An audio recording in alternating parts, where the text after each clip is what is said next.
नमस्कार विद्यार्थी मित्रांनो, सुगम भारती इयत्ता 7वी या पाठ्यपुस्तकातील दुसरा पाठ तू हे करू शकतेस. तू हे करू शकतेस हा पाठ आपण आज बघूया. या पाठात धनंजय व दिशा हे दोघं बहीण भाऊ आहेत. धनंजय आणि दिशा नावाचे दोघे बहीण भाऊ आहेत. धनंजय अतिशय हुशार आहे, पण तो दुसऱ्यांना मदत करताना त्याचा मोबदला मागतो. म्हणजे मदत करायला त्याला आवडते, मदत करतो, पण मदत करताना काहीतरी मागतो की मला काहीतरी मी मदत केल्यावर मला काहीतरी पाहिजे. हे त्याचे वागणे चुकीचे आहे, नाही का? आपण एखाद्याला मदत करायची, ती मदत कशासाठी करायची? तर दुसऱ्यांकडून काहीतरी अपेक्षा करून. कुछ हमें भी चाहिए, ऐसे हमें उसकी मदत करनी चाहिए क्या? नहीं. असे चुकीचे वागणे आहे धनंजयचे. हे त्याच्या आजीला कळतं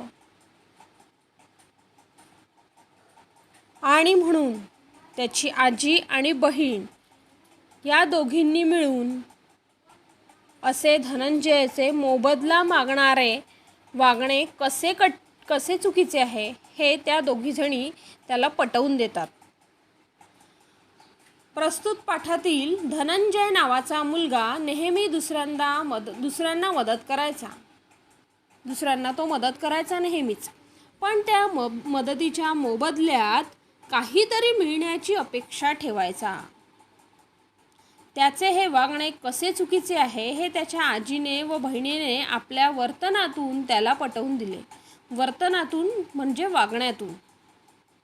त्याचं ये जो उसकी आदत है कि दूसरों को मदद करना, लेकिन उसके बदले में कुछ ना कुछ लेना, यह आदत कैसी गलत है, यह उन्होंने अपने आचरण से, अपने बर्ताव से उसको समझा कर दिया. आत्मविश्वास व चिकाटी हे गुण सतत नवनवे शिकण्यासाठी आवश्यक असतात. कुठलीही गोष्ट आपल्याला शिकायची असेल तर त्यासाठी मला हे जमेल असा आत्मविश्वास प्रथमतः असणे आवश्यक आहे. आणि नुसता आत्मविश्वास ठेवून चालत नाही, तर ते शिकण्याची चिकाटी असावी. चिकाटी म्हणजे काय? तर सातत्य. यानी रोज हमें वो करने की आदत होनी चाहिए.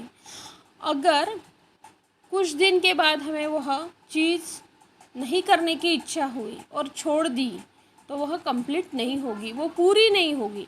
आणि म्हणून कुठलीही गोष्ट करण्यासाठी, शिकण्यासाठी आत्मविश्वास आणि चिकाटी म्हणजे तीच गोष्ट रोज सतत करत राहणे म्हणजे चिकाटी. आणि ही चिकाटी आवश्यक आहे कुठलीही गोष्ट नवनवे शिकण्यासाठी. हे या पाठात दर्शवले आहे. चला तर पाठ बघूया आपण. आज दिशा आणि धनंजय खूप आनंदात होते. कोण आनंदात होते आज? दिशा आणि धनंजय. कारण त्यांची आजी गावावरून येणार होती. कुठून येणार होती? गावाहून येणार होती. गावाहून येताना आजी नेहमी मुलांसाठी घरी बनवलेला खाऊ, शेतातील फळे घेऊन यायची. त्यांना आवडणारे पदार्थ बनवून खाऊ घालायची. त्यांचे खूप गोड कौतुक करायची. गोड कौतुक करणे म्हणजे लाड करणे. लाड करणे. त्यांची आजी जेव्हा गावावरून यायची तेव्हा त्यांच्यासाठी काय आणायची? तर घरी बनवलेला खाऊ. बाहर से कोई खरीद कर लाया हुआ नहीं, तो घरी विकत घेतलेला खाऊ ती आणायची.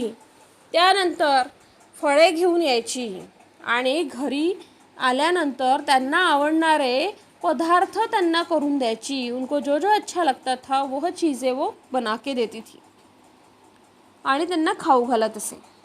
आणि त्यांचे खूप कोड कौतुक म्हणजे लाड पुरवणे, लाड करणे. कोड कौतुक इसका मतलब होता है लाड करणे. त्यांचे लाड पुरवत असे. अशा प्रकारे ही त्यांची आजी होती. धनंजय अभ्यासात खूप हुशार होता. खूप. देखिए ऊ की मात्रा बड़ी ऊ की है. धनंजय अभ्यासात खूप हुशार होता. तो नियमित अभ्यास करायचा. सगळ्या उपक्रमांमध्ये, स्पर्धांमध्ये भाग घ्यायचा. वर्गात दिलेले सर्व प्रकल्प पूर्ण करायचा. संगणक व विविध पुस्तकांच्या मदतीने तो वैविध्यपूर्ण माहिती तसेच चित्रेही मिळवायचा.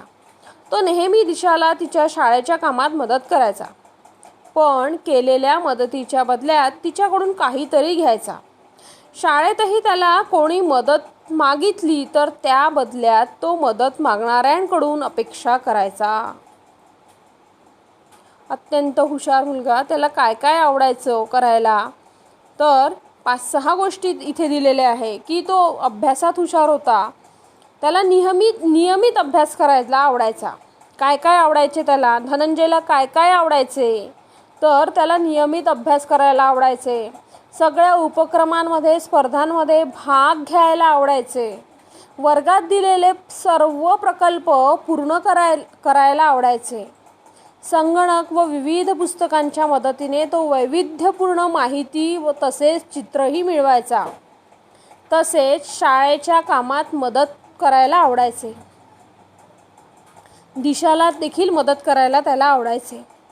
अशा प्रकारच्या अनेक गोष्टी त्याला आवडायच्या. पण कोणाला जर मदत केली तर तो त्या बदल्यात काहीतरी मागायचा. एके दिवशी दिशाला विज्ञान प्रकल्प पूर्ण करायचा होता. तिने धनंजयची मदत मागितली. त्या बदल्यात त्याने तिचा जेवणाचा नवा डबा मागितला. बघा, एक बार दिशा को विज्ञान प्रकल्प पूर्ण करना था, तब उसने धनंजय की मदद मांगी. तो धनंजय ने क्या कहा कि मुझे तुम्हारा खाने का टिफिन दो तो मैं तुम्हें मदद करूँगा. जेवणाचा नवा डबा मला दे. खाने का नया जो तेरे पास डबा है वो मुझे चाहिए. तिने नकार दिला. तेव्हा तो दिशाला म्हणाला, ठीक आहे, मग एकटीच प्रकल्प पूर्ण कर, मी चाललो खेळायला. ती दिशा जी होती तिने नकार दिला. उसने कहा कि नहीं, मैं नहीं दे सकती हूँ. तो इसने कहा कि ठीक है, मग तू एकटीच प्रकल्प पूर्ण कर, आता मी तुला मदत करणार नाही, मी चाललो खेळायला, मी खेळायला जात आहे. त्याला माहीत होते की ही आपली छोटी बहीण आपल्याशिवाय प्रकल्प पूर्ण करू शकणार नाही. धनंजयचे बोलणे ऐकून दिशाच्या डोळ्यात पाणी आले. यह बात सुनकर उसको रोना आ गया था, क्योंकि वो अकेली वो प्रकल्प कंप्लीट नहीं कर सकती थी. तो प्रकल्प ती पूर्ण करू शकत नव्हती आपल्या भावाच्या मदतीशिवाय. म्हणून तिच्या डोळ्यात पाणी आले. तिला रडू आले. आजी सोफ्यावर बसून हे पाहत होती. आजी तिला म्हणाली, दिशा, तू दुसऱ्यांवर विसंबून राहत जाऊ नकोस. आजीने तिला समजवलं. कसं समजवलं, तर ती आजी तिला म्हणाली दिशाला की तू दुसऱ्यांवर विसंबून जाऊ नकोस, म्हणजे तू दुसऱ्यांवर अवलंबून राहू नकोस. धनू स्वतःची कामे स्वतः करतो. धनू म्हणजे इथे धनंजय. लाडाने, प्रेमाने आजी त्याला धनू असं म्हणत असेल. स्वतःची कामे स्वतः करतो धनू, म्हणून त्याच्यात आत्मविश्वास आहे. बघा, सगळ्यात महत्त्वाचं वाक्य आहे इथे. आपल्यामध्ये आत्मविश्वास केव्हा निर्माण होतो? कॉन्फिडन्स कब आता है? जेव्हा आपण स्वतःची कामे स्वतः करतो तेव्हा. म्हणून आपली कामे इतरांना न सांगता आपण स्वतःच ती पूर्ण करण्याचा प्रयत्न करायचा. खूपच गरज असेल तेव्हाच इतरांची मदत मागायची. तुलाही तुझ्यातील क्षमतांवर विश्वास ठेवायला पाहिजे. तुम्हें जो कैपेबिलिटी है, क्षमता है, उस पर तुम्हें विश्वास रखना चाहिए. चल, मी तुला प्रकल्प सुरू करायला मदत करते. आजी ने कहा कि चल, मैं तुझे प्रकल्प शुरू करने में मदद करती हूँ. संध्याकाळी धनंजय खेळून आला. शाम में जब धनंजय खेलने के बाद वो वापस आया, तेव्हा त्याला खूप नवल वाटले. म्हणजे आश्चर्य वाटले. नवल वाटणे हा एक वाक्प्रचार आहे. त्याचा अर्थ आहे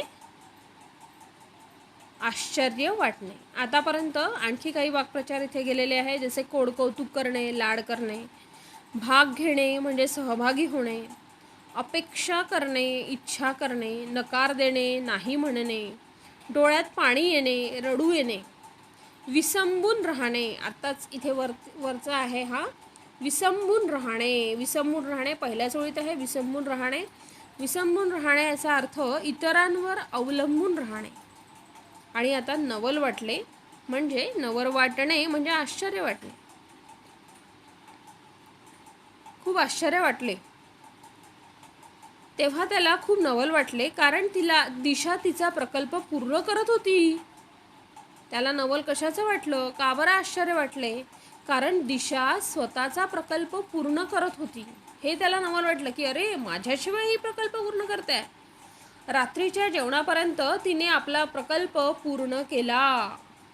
दिशाला स्वतःचाच खूप अभिमान वाटत होता. आणि दिशाला आता स्वतःचा अभिमान वाटायला लागला की मी स्वतः हा प्रकल्प पूर्ण केला. प्रकल्प म्हणजे प्रोजेक्ट, जैसे हमें स्कूल में मिलते हैं,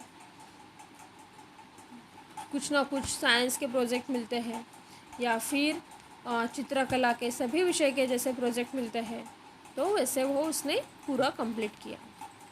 दिशाला स्वतःचाच खूप अभिमान वाटत होता. दुसऱ्या दिवशी वर्गातही सर्वांनी तिच्या प्रकल्पाचे कौतुक केले. दूसरे दिन भी उसके प्रकल्प की सभी ने तारीफ की.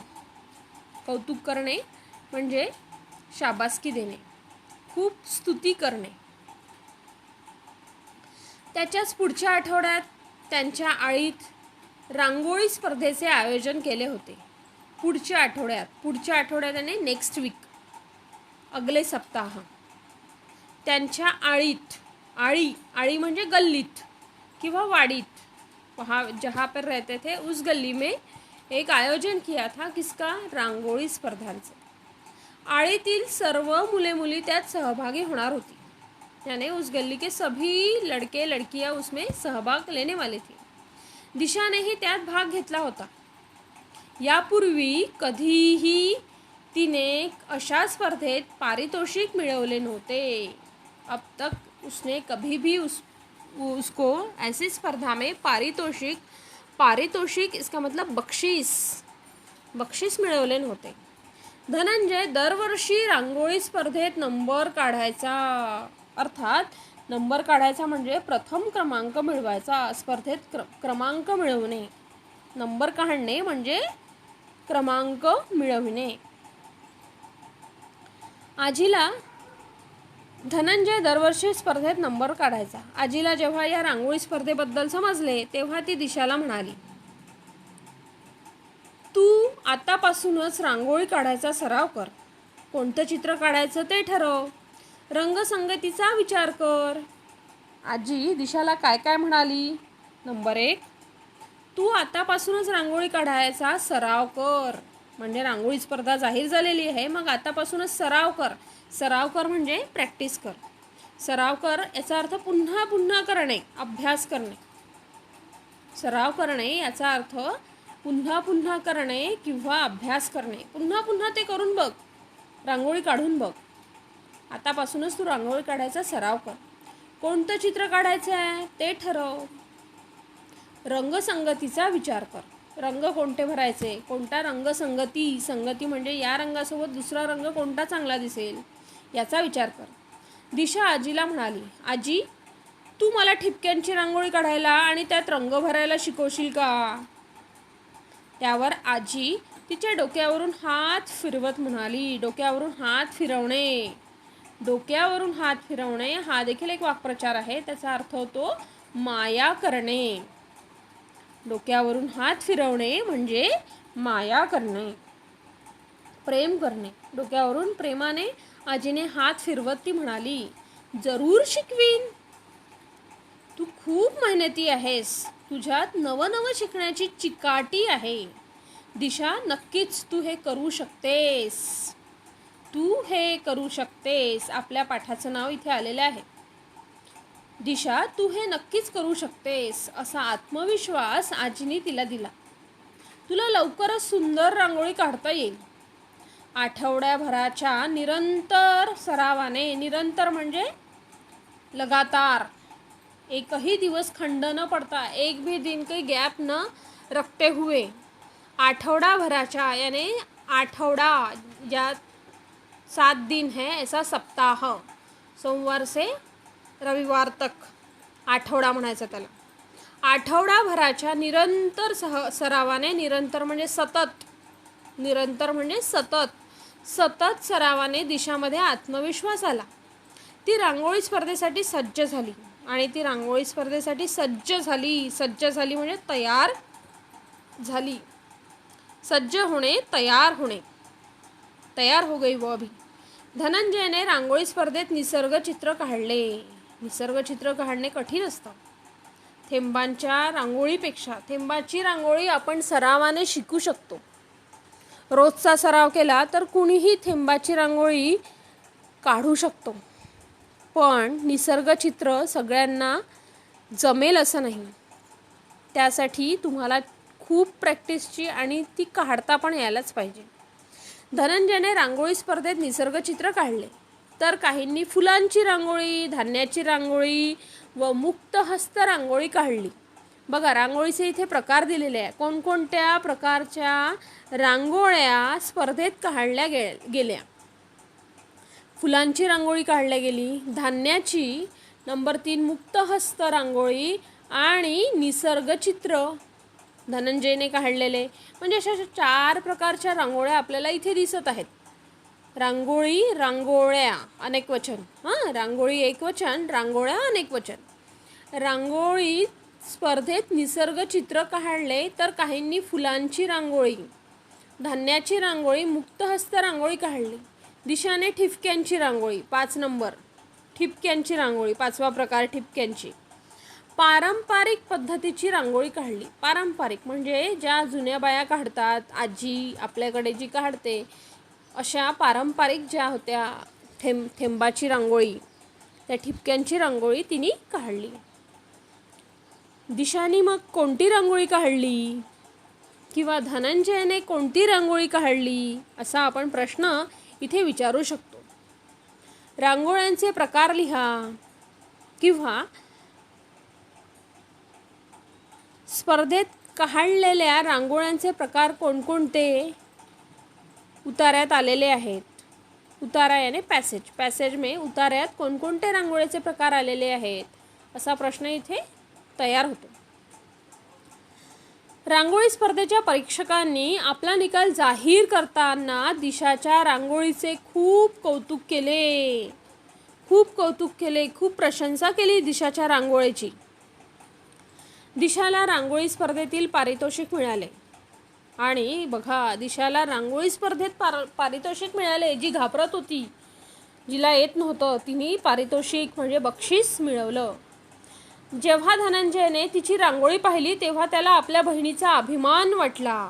अभिमान वाटला म्हणजे गर्व वाटला. अभिमान वाटणे, गर्व वाटणे. अभिमान वाटला, त्याला गर्व वाटला की अरे, माझ्या बहिणीने इतकी सुंदर रांगोळी काढली, इतनी अच्छी रंगोली डाली. घरी आल्यावर तो दिशाला म्हणाला, मला शिकवशील का ठिपक्यांची रांगोळी काढायला. देखो, घर में आने के बाद वह अपने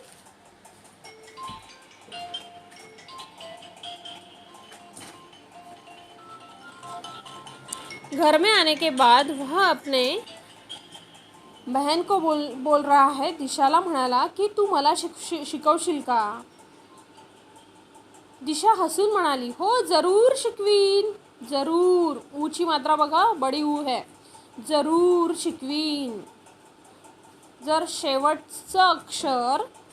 शेवटच्या अक्षरामध्ये कोणतीही मात्रा नसेल, आ, ई, ऊ कोणतीही मात्रा नसेल, तर त्याच्या बाजूचं जे अक्षर असतं ते नेहमी दीर्घ असतं. जसं तिथे आलेलं आहे जरूर, शिकवीन. न मध्ये कोणतीच मात्रा नाही आहे, म्हणून त्याच्या बाजूचं जे अक्षर आहे ते नेहमी दीर्घ. जरूर मध्ये र मध्ये कोणतंही मात्रा नाही, ना आची मात्रा आहे, ना ई, ऊ कुठलीच मात्रा नहीं है, म्हणून त्याच्या बाजूचं जे अक्षर है उसके बाजू का जो अक्षर है उसको दीर्घ करना पड़ेगा. हो जरूर शिकवीन, तिथे आहे अल्पविराम. तो जो विरामचिन्ह आहे त्याला अल्पविराम म्हणतात. एक पूर्णविराम आणि त्याच्या खाली स्वल्पविराम, त्याला म्हणतात अल्पविराम. थोडं थांबायचं, 2 वाक्य जुळवताना असा अल्पविराम वापरतात. हो जरूर शिकवीन, तिथे थोडं थांबावं लागेल. एक वाक्य पूर्ण झालं पण ते कंप्लीट झालं नाही. हो जरूर शिकवीन असं म्हटल्यावर हे वाक्य पूर्ण झालं नाही आणि त्याच्यानंतर वाक्य आहे म्हणून तिथे अल्पविराम दिलेला आहे. पण त्या बदल्यात तू मला काय देणार, असा प्रश्न तिने विचारला. धनंजयला स्वतःची चूक जाणवली. आता मात्र धनंजयला स्वतःची चूक जाणवली, कारण त्याला इच्छा झाली ती थेंबाची रांगोळी पण मला यायला हवी म्हणून. चूक जाणवली. तो म्हणाला, दिशा मला माफ कर. माफ कर म्हणजे माफ करणे, क्षमा करणे, क्षमा. दिशा मला माफ कर. मला समजलं आहे, ज्यांना माझ्या मदतीची गरज पडायची त्यांचा मी सतत फायदा घेत होतो. यापुढे मी कधीही असं वागणार नाही आणि सगळ्यांना मदत करीन. आता धनंजय काय काय म्हणाला बघा. काय म्हणाला तो, की दिशा मला माफ कर. किती मोठं मन आहे त्याचं बघा. एक मोठा भाऊ आपल्या छोट्या बहिणीला म्हणतोय की मला माफ कर, मला क्षमा कर. आता त्याला सगळी आपली चूक कळली होती म्हणून तो म्हणतो की मला समजलं आहे, ज्यांना माझ्या मदतीची गरज पडायची म्हणजे ज्यांना त्याच्या मदतीची गरज पडत होती त्यांचा तो सतत काय करायचा, फायदा घेत होता. त्यांच्याकडून काही ना काही मागायचा. यापुढे धनंजय म्हणाला की यापुढे मी असं कधीही करणार नाही. धनंजय काय म्हणाला, धनंजय म्हणाला की मी यापुढे कधीही असं करणार नाही. तो असा कधीही काही असं वागणार नाही असं तो म्हणाला आणि सगळ्यांना मदत करीन. हिंदी में देखिए मदद आता है, लेकिन मराठी में मदत करीन. त्याचे हे बोलणे ऐकून दिशा आनंदली. उसका यह कहना सुनकर दिशा आनंदली. आनंद झाला दिशाला. त्या दोघांचे हे बोलणे ऐकणाऱ्या आजीने आनंदाने आपल्या दोन्ही नातवंडांना कवेत घेतले. कवेत घेतले याने मिठीत घेणे, कुशीत घेणे, याने आलिंगन देना. आलिंगन देना याने बाहों में लेना. अपनी बाहों में दोनों को लिया उसने. किसने, आजीने. आजीला खूप आनंद झाला. दोन्ही नातवंडांचं कौतुक करण्यासाठी, खूप त्यांच्यावर प्रेम करण्यासाठी तिने आपल्या कवेत घेतले त्या दोघांना. नातवंडे याचा अर्थ नातू व नात मिळून. नातू व नात या दोघांना मिळून नातवंडे असा शब्द होतो. म्हणजे धनंजय हा कोण झाला, तिचा नातू, आणि दिशा कोण, नात. या दोघांना मिळून नातवंडे असं म्हणतात. नातवंड म्हणजे एकवचन आणि नातवंडे म्हणजे अनेकवचन. अशा प्रकारचा सुंदर, खूपच सुंदर हा पाठ आहे. तू हे करू शकतेस. शब्दार्थ दिलेले आहेत. शब्दार्थ लिहून घ्यायचे सगळे. त्याचप्रमाणे मी देखील काही शब्दार्थ तुम्हाला शिकवताना सांगितलेले आहेत, वाक्प्रचार सांगितलेले आहेत, तर ते देखील आपल्या वहीत लिहायचे आहेत. आणि त्यानंतर प्रश्नांची उत्तरे तुम्हाला लिहिता येतात का बघायची आहेत. जर पाठ समजला असेल, सोपा पाठ आहे, एक छोटीशी गोष्ट इथे सांगितलेली आहे दिशा, धनंजय आणि आजीची, आणि एक मोठा मूल्यवान असा संदेश या पाठातून दिलेला आहे की इतरांना जेव्हा आपण मदत करतो तर ती मदत निस्वार्थ मनाने करायची, कुठलाही स्वार्थ ठेवून मदत करायची नाही. धन्यवाद.